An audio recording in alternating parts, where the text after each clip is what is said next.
So hello friend, welcome back to my channel. This is Waqas and you're watching Waqastech. In this video I am going to show you how to fix iPhone volume automatically decrease after iOS 16 update. Lot of iPhone user reported that. In this video I am going to show you how you can fix that. If you are also facing that issue, then keep watching full video.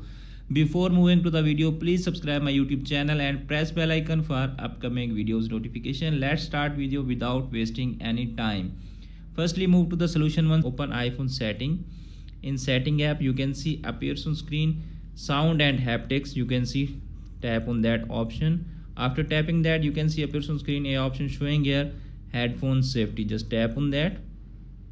You can see appears on screen reduce loud sounds. Make sure it's turned off. If it's turned on, just turn it off and easily fix that issue. If that method is also not working, then move to the next one. The next one is open iPhone setting again. In setting app, you can see appears on screen accessibility. Just tap on that. After tapping that, you can see appears on screen here option sound and recognition. Just tap on that.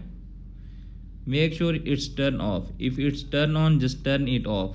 After doing that, you can see appears on screen audio and visual option. Just tap on that and make sure headphones accommodation is turned off.